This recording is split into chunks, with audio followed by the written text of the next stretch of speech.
Hujan turun deras malam itu, tapi Dinda tetap menatap layar ponselnya tanpa berkedip. Di sana, idolanya, Naila Aprilia, sedang melakukan siaran langsung di TikTok. Lampu kamar Naila temaram, tapi wajahnya tampak bercahaya, memantulkan kilau yang tak wajar. Komentar mengalir deras. Glowing banget. Kulitnya beneran kayak porselen. Kak Naila pakai skincare apa sih? Naila hanya tersenyum. Matanya berkilau di bawah ring light. Tapi di menit-menit terakhir, sesuatu berubah. Tatapannya kosong. Senyumnya beku.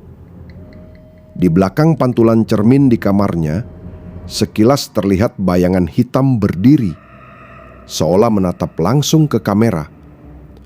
Live mendadak berakhir. Dinda masih menatap layar ketika notifikasi berita muncul beberapa jam kemudian. Gadis 17 tahun ditemukan tewas setelah mengikuti tantangan Glowing Like Naila.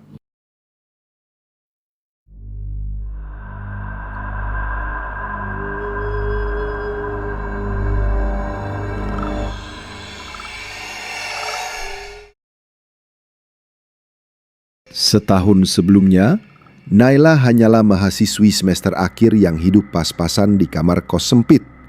Ia suka membuat video kecantikan kecil-kecilan, tapi penontonnya tak pernah lebih dari 100.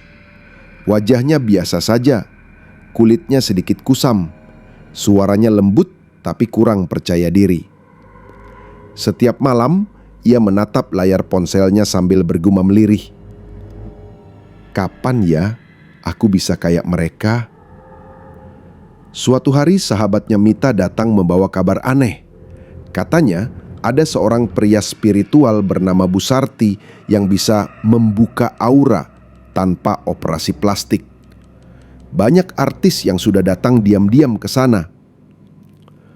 Aku gak percaya hal kayak gitu, Mit, kata Naila sambil tertawa. Cuma datang aja, katanya sih hasilnya bukan cuma bikin cantik, tapi bikin orang susah lupa sama wajahmu, bujuk Mita. Setelah berminggu-minggu gagal menaikkan engagement, Naila akhirnya menyerah pada rasa putus asa. Ia datang ke rumah Bu Sarti, rumah tua di pinggiran kota dengan aroma dupa yang menusuk. Bu Sarti, wanita berkerudung hitam dengan mata tajam, menatap Naila lama sebelum berkata pelan, "Kau punya wajah yang lemah, cantik, tapi tak berjiwa. Aku bisa menyalakan cahayanya." Ritual dilakukan tengah malam. Naila diminta duduk di depan cermin, sementara Bu Sarti menggumam mantra. Jarum kecil dimasukkan ke bawah kulit di dekat kelopak matanya, dan satu di bawah bibir. Jarumnya terasa dingin. Tapi setelah itu, wajahnya seolah memancarkan cahaya baru. Sebelum Naila pulang, Bu Sarti berpesan, "Jangan biarkan siapapun menatapmu terlalu lama. Kalau ada yang terlalu kagum, dia akan menjadi penggantimu." Beberapa hari setelah ritual itu, perubahan mulai terlihat. Kulit Naila tampak bercahaya di kamera. Bahkan tanpa filter pun, hasilnya sempurna. Ia mulai mengunggah video baru, dan untuk pertama kalinya, jumlah penontonnya naik ratusan ribu dalam semalam. Komentar banjir pujian. Lebih, "Dia cantik banget kayak boneka. Aku gak bisa berhenti melihat matanya. Senyumnya tuh menghipnotis." Followernya melonjak. Endorse datang bertubi-tubi. Mita yang dulu mengenalkannya dengan Bu Sarti bahkan ikut kaget, tapi sekaligus takut. Kadang di bawah cahaya ring light, mata Naila seperti memantulkan kilau logam halus. Dan setiap kali video selesai, Naila menatap dirinya di cermin, menatap lama sekali. Di sana, ia kadang melihat bayangan samar berdiri di belakangnya. Tinggi, hitam, dan seperti tersenyum. Malam-malam ia sering terbangun. Dari arah cermin terdengar bisikan lirih. "Cantikmu bukan milikmu sendiri." Tapi Naila mengabaikan. Popularitas membuatnya mabuk perhatian. Ia mulai berbohong di setiap wawancara. Rahasia glowingku cuma doa dan niat baik. Namun di dalam hatinya ia tahu ada sesuatu lain yang menatap dari balik pantulan kamera. Tren #glowing like Naila mendadak viral. Ratusan penggemar membuat video meniru gaya tatapannya, senyumnya, bahkan meniru cara ia menundukkan kepala sebelum tersenyum ke kamera. Beberapa fans beratnya membuat tantangan baru. Tatap cermin 3 menit sambil bilang, "Aku cantik seperti Naila." Awalnya hanya tren iseng, tapi seminggu kemudian 2 fans dilaporkan meninggal di rumah mereka. Posisi tubuh mereka sama, duduk di depan cermin dengan senyum beku. Berita itu jadi viral. Tapi anehnya, engagement akun Naila justru naik 2 kali lipat. Orang semakin penasaran padanya. Mita datang menemuinya, wajahnya pucat. "Naila, kamu sadar nggak? Setiap ada orang mati gara-gara video kamu, akunmu malah makin ramai." Naila hanya diam, matanya merah. "Itu bukan salahku, Mit. Mereka yang aneh."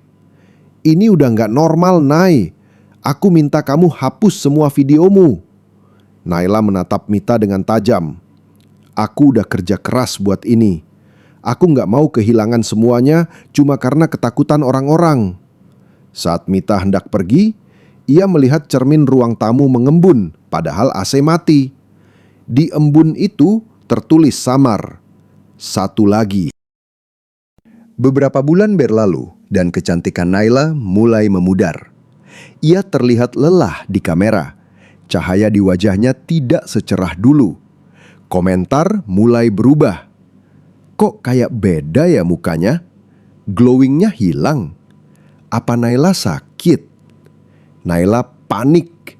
Ia kembali mencari Bu Sarti. Rumah Bu Sarti kini terlihat lebih suram. Wangi dupa terbakar, aroma darah dan melati bercampur jadi satu. Bu Sarti menatapnya tanpa senyum. "Kau sudah melampaui batas. Susuk itu tidak untuk ditambah." Naila menangis. "Aku butuh ini, Bu. Aku nggak bisa hidup tanpa kamera. Aku nggak bisa kalau orang-orang lupa aku." Bu Sarti akhirnya mengangguk pelan. "Kalau begitu, beri tumbal. 1 jiwa yang mengagumimu tanpa henti." Naila tidak bertanya lebih lanjut. Malam itu juga, ia menyalakan kamera dan mulai live streaming panjang. Suaranya lembut, tatapannya menembus layar. "Lihat mataku. Ikut aku." Ribuan penonton terpaku. Beberapa bahkan menangis tanpa sebab. Keesokan harinya berita menyebar. Seorang gadis, penggemar berat Naila, ditemukan bunuh diri sambil memegang ponsel dengan video Naila yang masih diputar. Di catatan terakhir, ia menulis, "Aku ingin seindah Naila." Dan setelah itu, wajah Naila kembali bercahaya, bahkan lebih terang dari sebelumnya. Ketenaran Naila mencapai puncak. Ia mendapat kontrak besar, jutaan pengikut, dan penggemar fanatik yang rela melakukan apa saja untuknya. Tapi tubuhnya makin lemah. Kadang dari matanya menetes darah tipis berwarna keemasan. Kadang bibirnya bergetar sendiri di depan kamera, seperti ada suara lain yang berbicara lewat dirinya. Ia mulai takut pada cermin. Setiap kali melihat pantulannya, ada versi lain dirinya di balik kaca. Lebih pucat, lebih cantik, lebih jahat. Sampai suatu malam saat live berlangsung, kamera buram. Penonton teriak di kolom komentar, "Lebih besar Naila, ada orang di belakangmu." "Siapa itu?" "Bayangan hitam." Siaran tiba-tiba berhenti. Besok paginya, apartemen Naila ditemukan terkunci dari dalam. Tidak ada jasad, hanya ponsel yang masih merekam di depan cermin besar. Dalam rekaman itu, wajah Naila tampak tersenyum, tapi tubuhnya tidak ada di ruangan itu. Setahun berlalu. Akun Naila masih aktif. Video-videonya muncul kembali entah dari mana, dijadwalkan otomatis seperti hidup sendiri. Beberapa penonton mengaku pernah melihat live-nya tengah malam, walau akun itu sudah lama dihapus. Tren baru bermunculan. Hashtag Glowing Like Naila Challenge. Ratusan orang ikut, beberapa menghilang tanpa jejak. Dan di salah satu video terakhir, jika diperhatikan baik-baik, mata Naila berkilau keemasan, seolah sedang mencari seseorang untuk menggantikannya. Tamat.